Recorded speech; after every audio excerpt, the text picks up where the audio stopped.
Hello students, welcome back to our channel. TS inter సంబంధించి ఎవరైతే students ఉన్నారో మీ అందరికైతే ఇదొక గుడ్ న్యూస్ అనమాట. ఇంటర్ సంబంధించి ఎవరైతే మ్యాథ్స్ 1బి కావచ్చు, అలానే మ్యాథ్స్ 2బి కావచ్చు, అంటే ఫస్ట్ ఇయర్ వాళ్ళకి మ్యాథ్స్ బి, సెకండ్ ఇయర్ వాళ్ళకి మ్యాథ్స్ బి అయితే మీ అందరికైతే ఒక గుడ్ న్యూస్ అయితే వచ్చిందనమాట.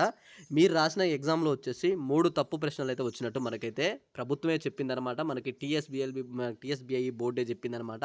అనౌన్స్మెంట్ కూడా మనకైతే చేయడం అయితే జరిగింది. ఎవరైతే స్టూడెంట్స్ అయితే ఉన్నారో ఒక రెండు ఎల్ఏక్యూలు, ఒక ఎస్ఏక్యూస్ అయితే మీ అందరికైతే రాంగ్ వచ్చినట్టు ప్రభుత్వం అయితే చెప్పిందనమాట. మీ అందరికి నేను అవి ఏవే క్వశ్చన్స్ అనేవి మీకు రాంగ్ వచ్చాయి, అలానే మీకు అందరికీ మార్క్స్ అనేవి యాడ్ చేస్తున్నారా లేదా, ఎవరెవరికైతే యాడ్ చేశారు, అటెంప్ట్ చేసిన వాళ్ళకి కూడా యాడ్ చేస్తారా, చేయని వాళ్ళకి యాడ్ చేస్తారా లేదా, వీటన్నిటి గురించి మీ అందరికీ క్లారిటీగా ఈ వీడియోలో స్పష్టంగా మీకైతే చెప్తానమాట.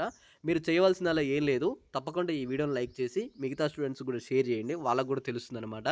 అయితే మనకి రీసెంట్గా జరిగిన ఏవైతే ఎగ్జామ్స్ ఉన్నాయో, మీకు ఆల్రెడీ ఇప్పుడు మ్యాథ్స్ ఎగ్జామ్స్ అయితే అందరికైతే కంప్లీట్ అయిపోయాయి అనమాట. ఫస్ట్ ఇయర్ వాళ్ళకి కంప్లీట్ అయిపోయాయి, సెకండ్ ఇయర్ వాళ్ళకైతే కంప్లీట్ అయిపోయాయి.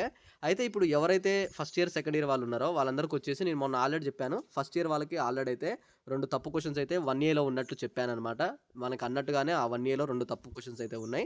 మ్యాథ్స్ 2బిలో కూడా మనకైతే ఈ రోజు అయితే ఫస్ట్ ఇయర్ వాళ్ళకి వచ్చాయి, అలానే సెకండ్ ఇయర్ వాళ్ళకి కూడా మనకైతే మ్యాథ్స్ 2బిలో 2 తప్పు క్వశ్చన్స్ అయితే వచ్చాయన్నమాట. ఎల్ఏక్యూలు వచ్చాయి, అలానే ఎస్ఏక్యూస్ అయితే వచ్చాయన్నమాట. ఇవి వచ్చేసి అయితే మనకైతే ఫస్ట్ ఇయర్ పేపర్ అనమాట. నా దగ్గర ఉంది 1 ఇయర్ పేపర్ అనమాట. అందరికీ చూసుకోవచ్చు. ఎల్ఏక్యూలో వచ్చేసి మనకైతే లాస్ట్ క్వశ్చన్స్ మీరు చూసుకున్నట్లయితే 1ఏలో వచ్చేసి 23 అనేది 24 అనేది అయితే మనకైతే రాంగ్ ఉన్నట్టు కొంతమంది అయితే స్టూడెంట్స్ అయితే చెప్తున్నారనమాట. ఆల్రెడీ క్లాస్ రూమ్లో వచ్చేసి మమ్మల్ని ఇట్లా సరి చేసుకోమని చెప్పారన్నా అని చెప్పేసి అడుగుతున్నారు. అయితే మీకు ఏ క్వశ్చన్స్ అయితే మిమ్మల్ని అయితే రాంగ్ పడ్డాయని చెప్పి మీకైతే సరి చేసుకోండి అని చెప్పేసి మీకైతే మళ్ళీ క్వశ్చన్ అనేది రాపిస్తారో, ఆ క్వశ్చన్ యొక్క మార్క్స్ అయితే ఖచ్చితంగా మీకైతే యాడ్ చేస్తారు. యాడ్ చేయాలంటే మాత్రం మీరు తప్పకుండా ఆ క్వశ్చన్ అనేది అయితే అటెంప్ట్ చేసి ఉండాలి. తప్పకుండా మీరు కనుక ఆ క్వశ్చన్ అయితే అటెంప్ట్ చేస్తే మీకు తప్పకుండా ఆ ఏవైతే ఎల్ఏక్యూలు ఉన్నాయో ఎల్ఏక్యూలు మార్క్స్ అయితే ఇస్తారు. ఈరోజు జరిగిన మ్యాథ్స్ 2బిలో వచ్చేసి కూడా ఎవరైతే మ్యాథ్స్ 2బి స్టూడెంట్స్ ఉన్నారో వాళ్ళకు కూడా వచ్చేసి ఎల్ఏక్యూలో మనకైతే ఒకటి తప్పు వచ్చిందని చెప్పి అడుగుతున్నారు అనమాట. 19వ క్వశ్చన్ అయితే తప్పు వచ్చినట్టు చెప్పి అడుగుతున్నారు. ఎవరైతే ఈ తప్పు వచ్చిన క్వశ్చన్స్ ఉంటే మాత్రం ఖచ్చితంగా మీ అందరికైతే ఆ మార్క్స్ అనేవి కూడా మీకు రిజల్ట్స్ ఎప్పుడైతే అనౌన్స్మెంట్ రిజల్ట్ చేస్తారో అప్పుడు ఆ క్వశ్చన్ అటెంప్ట్ చేసిన వాళ్ళకైతే ఈ మార్క్స్తో సహా, ఒకవేళ మీకు ఆ క్వశ్చన్ అటెంప్ట్ చేయకపోతే మాత్రం మీకు మార్క్స్ రావన్నమాట.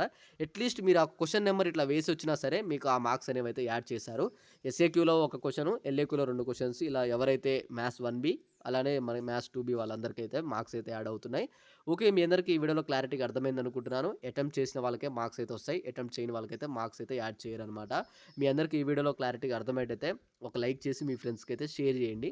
ఇలాంటి మంచి మంచి అప్డేట్స్ మీరు కానీ మీ ఫ్రెండ్స్ కానీ మిస్ కావద్దు అనుకుంటే ఛానల్ అయితే సబ్స్క్రైబ్ చేసుకోండి. ఇంకా తర్వాత కూడా నేను ఎంసెట్ సంబంధించి కూడా వీడియోస్ చేశాను. తప్పకుండా మీరు ఎంసెట్ వీడియోస్ మిస్ కావద్దు అనుకుంటే మాత్రం ఛానల్ అయితే సబ్స్క్రైబ్ చేస్తూ ఉండండి. Okay, thanks for watching. Thank you guys. జై హింద్.